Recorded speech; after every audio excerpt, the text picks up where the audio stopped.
الله أكبر الله الله الله أكبر لا إله إلا الله لا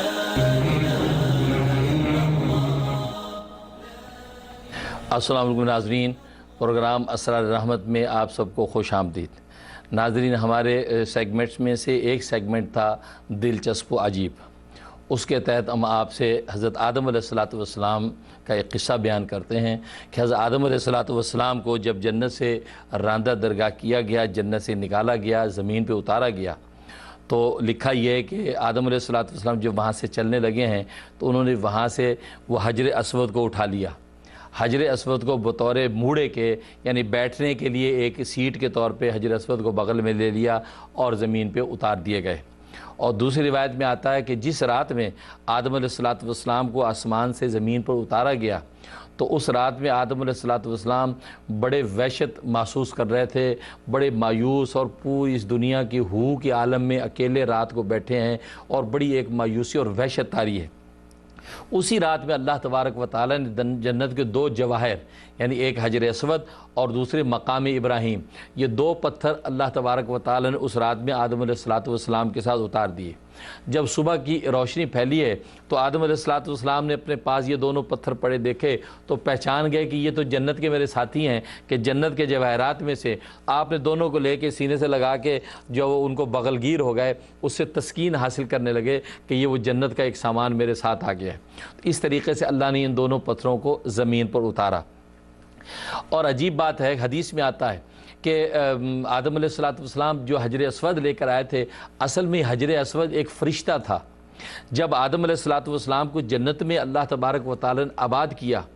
تو ایک فرشتے کی نگرانی لگا دی تھی کہ آدم علیہ السلام کی نگرانی کرے کہ وہ ان تمام کی تمام جنت تو ان کے لیے مباح ہے، لیکن یہ جو ایک درخت ہے، اس درخت کے کھانے سے ان کو منع کیا گیا ہے، تو تم اس کی نگرانی کرتے رہو کہیں آدم علیہ السلام اس درخت کا پھل نہ کھائیں۔ چنانچہ یہ فرشتہ جو ہے وہ آدم علیہ السلام کی نگرانی کرتا رہا، تو آدم علیہ السلام بھی محتاط رہے اور جنت کے اندر وقت گزرتا رہا۔ جب اللہ تبارک و تعالیٰ کو تکوینی طور پر منظور تھا کہ آدم علیہ السلام پھل کھائیں اور پھر آگے سارا پروسیس جو ہوا وہ ہو، تو یہ تکوینی نظام ہے، اللہ کی یہ ہونا تھا، یہ مقدر تھا۔ تو اللہ تبارک و تعالیٰ نے آدم علیہ السلام سے اس فرشتے کو اوجھل کر دیا، یعنی آدم علیہ السلام کو فرشتہ دائیں بائیں کے نظر نہیں آیا۔ تو اب جب یہ آدم علیہ السلام کو پھل کھانے کا موقع آیا تو انہوں نے آگے بڑھ کے اس پھل کو کھا لیا۔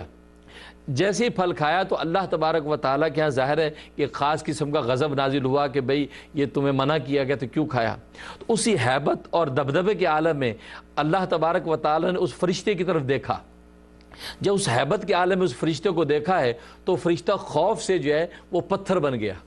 خوف سے وہ پتھر بن گیا اور وہ حجر اسود کی شکل کے اندر قائم ہو گیا، اور جس کو آدم علیہ السلام زمین پہ لائے۔ اس کی تائید ایک دوسری صحیح حدیث سے ہوتی ہے کہ نبی کریم صلی اللہ علیہ وسلم فرماتے ہیں کہ کل روز قیامت میں جب حجر اسود میدان حشر میں آئے گا تو اس کے جو ہے وہ دو کان ہوں گے، اس کی دو آنکھیں ہوں گی، اس کی زبان ہوگی، اس کے باقاعدہ ہاتھ ہوں گے، گویا کہ ایک پوری جو ہے ہاتھ پیر کے ساتھ یہ جو میدان حشر کے اندر پہنچے گا۔ اور ساتھ ہی نبی نے فرمایا کیونکہ حجر اسود اصل میں ایک فرشتہ تھا، حجر اسود اصل میں ایک فرشتہ تھا، اس لیے وہاں اللہ تبارک و تعالیٰ دوبارہ اس کو انہی اعضاء کے ساتھ ظاہر کر دیں گے، اور وہاں پہنچ کر پھر دنیا کے اندر ان کو بوسہ کرنے والے جو لوگ ہیں ان کے حق میں گواہیاں دے گا۔ تو معلوم ہے کہ یہ حجر اسود یہ جو ایک فرشتہ ہے کہ جو دنیا کے اندر جو ہے وہ لوگ جو اس کو بوسہ دیتے ہیں تو ان کے گناہوں کو اللہ تبارک و تعالیٰ کے حکم سے سخت کرتا ہے، اور وہ اس کی جو ہے وہ تختی پر نوٹ ہو جاتا ہے کہ یہ آدمی مجھے بوسہ کیا، اس کے گناہ معاف کر دیے گئے، تو کل روز قیامت میں وہ اس کی گواہی دے گا۔ اور مزے کی بات ہے کہ دنیا کے اندر ایک بہت بڑے محدث گزرے ہیں، وہ یہ کہتے ہیں کہ میں مکہ کے اندر جو ہے حرم میں حجر اسود کے قریب، کعبہ کے قریب ایک عرصہ تک رہا، تو میں نے ایک مرتبہ عجیب منظر دیکھا کہ یہ حجر اسود وہاں سے نکلا، حجر اسود وہاں سے نکلا اور اس کے دونوں ہاتھ تھے، پیر تھے، اس کے کان پوری ایک انسانی شکل میں جیسے نکلتا ہے وہ نکلا، اور کافی دور تک ٹہلتا ہوا اور دوبارہ وہ اسی جگہ قائم ہو گیا اور اسی طرح پتھر کی شکل اختیار کر دی۔ تو اس حدیث سے کی جو ہے اور سپورٹ اور تائید ہو گئی اس روایت سے کہ جو اس بہت بڑے محدث نے یہ نظارہ دیکھا، تو معلوم کہ حجر اسود، اور یہ وجہ ہے کہ حدیث میں آتا ہے کہ جب حجر اسود کو کوئی حاجی یا عمرہ کرنے والا بوسہ دیتا ہے تو حقیقت میں وہ اللہ سے مصافحہ کرتا ہے۔ اللہ سے سلام کرتا ہے تو سلام کرنے کے نتیجے میں اللہ تبارک و تعالیٰ اس کے سارے گناہوں کو معاف کر دیتے ہیں. جیسے خود دو ایمان والے جب آپس میں ایک دوسرے کو مصافحہ کرتے ہیں تو حدیث میں آتا ہے کہ غفر لہما تقدم من ذنبہما، کہ ان دونوں کے الگ ہونے سے پہلے، ان کے مصافحے الگ ہونے سے پہلے اللہ گناہ معاف کر دیتے ہیں. تو وہاں حجر اسود کو مصافحہ تو گویا کہ اللہ سے مصافحہ ہے، تو اللہ سے مصافحہ اور گناہ معاف نہ ہو یہ کیسے ہو سکتا ہے؟ اس لیے اللہ تبارک و تعالیٰ گناہوں کو معاف کر دیتے ہیں. تو یہ حجر اسود جی وہ فرشتہ ہے کہ جو ہر بوسہ دینے والے کی تفصیلات کو نوٹ کر لیتا ہے. تو اللہ سے دعا ہے کہ اللہ تبارک و تعالیٰ ہمیں حجر اسود کا استلام اور اس کا جو بوسہ لینے کی توفیق عطا فرمائے. لیکن اس میں شریعت کا مسئلہ لکھا ہے کہ اس کے لیے آپ کسی دوسرے کو تکلیف دے کر اس کا بوسہ نہ لیں. تکلیف دے کر بوسہ لیں گے تو ظاہر بوسہ لینا ایک مستحب عمل ہے، لیکن تکلیف دینا حرام ہے. آپ ایک حرام کام کر کے ایک مستحب کو حاصل کریں گے، اللہ تبارک و تعالیٰ کی اس کی کوئی قیمت نہیں. اگر نہیں موقع تو دور سے استلام کر لیں، استلام کر کے چوم لیں تو آپ کو وہی اجر ملے گا کہ جو کہ بوسہ دینے کے موقع پر ملتا ہے. اللہ سے دعا ہے کہ اللہ تبارک و تعالیٰ عمل کرنے کی توفیق عطا فرمائے. الله أكبر